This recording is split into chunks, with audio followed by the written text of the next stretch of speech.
Donc, dans cette vidéo, on va s'intéresser au mécanisme BB aléatoire et on va s'intéresser à deux cas différents dans le mécanisme BB aléatoire, à savoir le cas de la fixation dépendante et le cas de la fixation indépendante. Et donc, dans cette vidéo, on va rentrer un petit peu plus en détail que dans la vidéo précédente et on va essayer de voir les courbes et essayer de les expliquer un petit peu. Donc, c'est parti.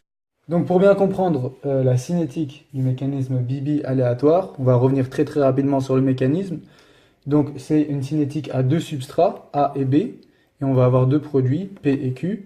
Donc là, on a quatre chemins possibles, c'est-à-dire soit on a A qui vient se fixer avant B, puis on produit P avant Q, soit on prend ce chemin-là, c'est-à-dire A va venir se fixer avant B, puis Q va être produit avant P, enfin vous avez compris le principe, soit celui-là, ou soit celui-là.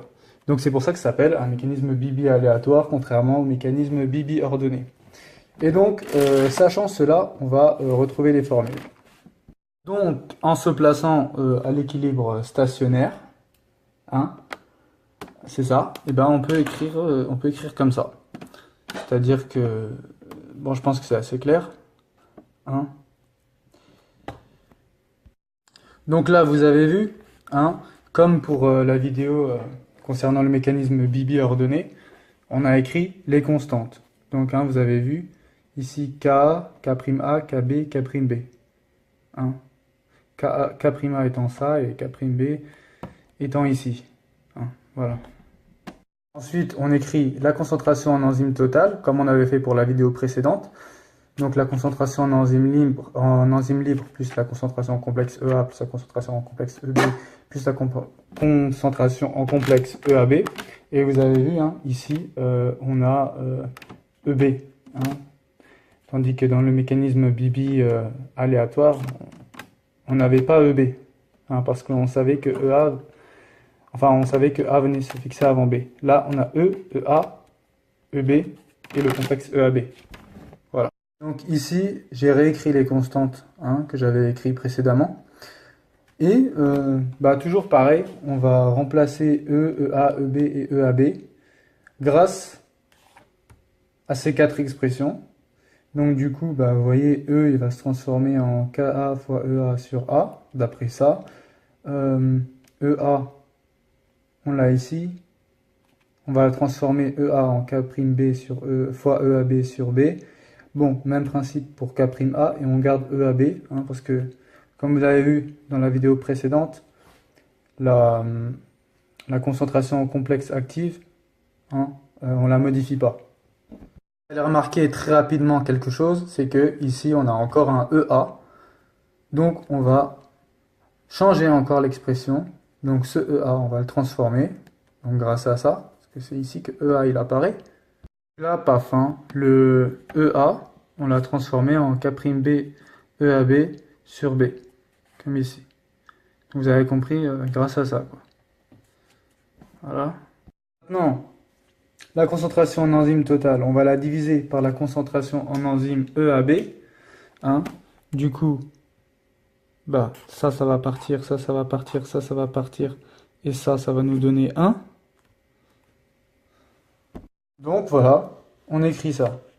Donc si vous avez vu la vidéo sur le mécanisme BB ordonné, vous devez savoir pourquoi on fait la concentration en enzyme totale sur la concentration en enzyme active. Je vais quand même faire un micro rappel, hein, c'est que vitesse maximale c'est égal à la concentration en enzyme totale fois la constante catalytique.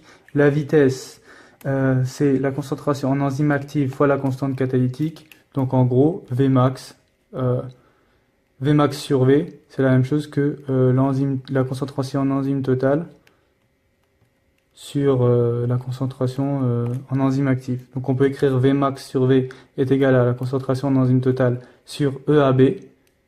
Donc la concentration, Vmax sur V, c'est la même chose que ça. Voilà. Tracer les fameuses courbes qui vont nous intéresser par la suite. Donc on multiplie de chaque côté par 1 sur Vmax. Voilà. De chaque côté, on a multiplié par 1 sur Vmax et ça nous donne ça. Et c'est donc, rappelez-vous, hein, dans le mécanisme Bibi aléatoire, on a le cas de la fixation dépendante et le cas de la fixation indépendante. Quand on parle de fixation dépendante, ça signifie que la fixation de A sur l'enzyme modifie l'affinité de B et réciproquement. Donc ça marche dans les deux sens. Il faut savoir aussi que Ka fois K'B, c'est la même chose que Kb fois K'A. Hein, on dit que l'expression elle est symétrique pour A et B. Et surtout, hein, c'est que Ka est différent de K'A et Kb est différent de K'B. Contrairement au cas de la fixation indépendante, on verra plus tard. Donc du coup, qu'est-ce que ça implique? On va voir ça sur la courbe, donc l'inverse de la vitesse en fonction de l'inverse de la concentration en enzyme A. Cette expression, on va la mettre de la forme y égale ax plus b. Donc le y, hein, c'est l'inverse de la vitesse. On a mis x, c'est l'inverse de A. Et donc on va modifier cette expression pour la mettre sous la forme y égale ax plus b, y étant 1 sur v, et x étant 1 sur a. Donc là, vous voyez, on a a et a ici. Donc on va prendre ce terme et ce terme, hein, et on va les mettre en facteur par rapport à 1 sur v max. Et on va garder tout le reste, les termes dans lesquels a n'intervient pas. Donc ça va nous donner ça. Ça va nous donner cette expression. Hein. Donc là, vous avez vu, j'avais oublié de mettre un B. Hein. Ça va nous donner... Donc on a mis 1 sur A en facteur, hein, par rapport à ces deux termes-là, et on a gardé ça et ça. Donc ça nous fait... Donc je pense que c'est clair. Hein. Voilà. Hein, ça et ça, on l'a mis là-dedans. Facteur de 1 sur A. Et ça, on l'a gardé donc en facteur de 1 sur V max. Si on trace les courbes y égale ça, on obtient les courbes caractéristiques d'un mécanisme Bibi aléatoire à fixation dépendante. Hein. Donc voilà, ça ressemble à ça. Donc je vais expliquer un petit peu.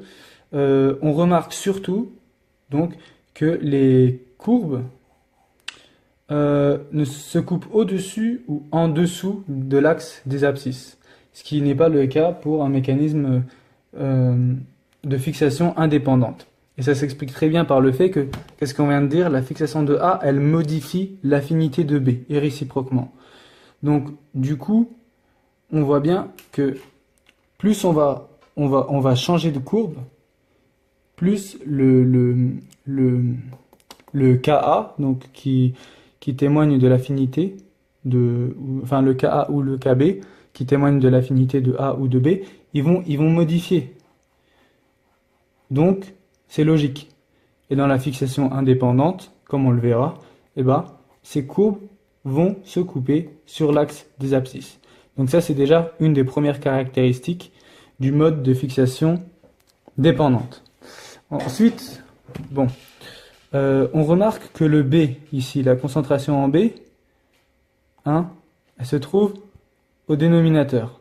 Donc, plus la concentration en B, elle va diminuer, plus la pente de la courbe va augmenter. Plus le coefficient directeur va augmenter. Hein. Donc, qu'est-ce que ça implique? Ça implique que, donc, plus on va dans ce sens-là, plus la concentration en enzyme B, elle augmente. Hein. Je ne sais pas si c'est très clair. Hein. Donc là, quand la pente de la courbe, elle augmente, c'est qu'on a moins de B, hein, comme on le voit dans l'expression. Mais, plus on augmente la concentration en enzyme B, plus on se rapproche de cette courbe-là. Et donc là, on obtient la courbe pour laquelle on a une concentration en enzyme B saturante. C'est pour ça, ici, j'ai écrit Vmax. Et j'ai pas écrit 1 sur Vmax, facteur de K'B sur B plus 1. Donc là, on trouve Vmax. Donc on peut lire 1 sur Vmax ici. Hein, et ça, c'est la courbe pour laquelle on a une concentration B saturante. Voilà. Mécanisme Bibi aléatoire, fixation indépendante. La fixation de A ne modifie pas l'affinité de B pour le substrat. Et Ka égale K'A et Kb égale K'B. Enfin, donc Ka égale K'A et Kb égale K'B. Du coup, quand on réécrit l'expression, on n'a qu'à réécrire la même chose en enlevant les primes, du coup. Et qu'est-ce qu'on obtient? On obtient ces droites-là qui sont donc caractéristiques d'une fixation indépendante. Et on le voit bien parce que les courbes se croisent sur l'axe des abscisses. Et c'est logique, hein, parce que puisqu'elles vont toutes se croiser, se rejoindre. Donc, au niveau de l'axe des abscisses, on voit bien que le Ka ne modifie pas, donc l'affinité ne modifie pas si on rajoute plus d'enzyme B ou moins d'enzyme B. Hein, c'est seulement le coefficient directeur de la droite qui va changer. Donc du coup, par conséquent, ça va être la vitesse de réaction qui va être influencée. Plus on va rajouter d'enzyme B, plus on va rajouter d'enzyme B, moins la pente sera élevée, hein, comme on le voit ici. Hein. Ici, le B, il est ici. Donc, si B augmente, le coefficient directeur, il diminue. Et donc, ici, on a 1 sur V. Donc, si ici, plus on se rapproche du bas, plus on voit que plus 1 sur Vmax, hein, c'est de plus en plus petit. Donc, Vmax est de plus en plus grand. Jusqu'à atteindre concentration saturante pour laquelle la vitesse sera maximale. Alors du coup, voilà, je crois qu'on a à peu près dit, je crois qu'on a déjà dit pas mal de choses.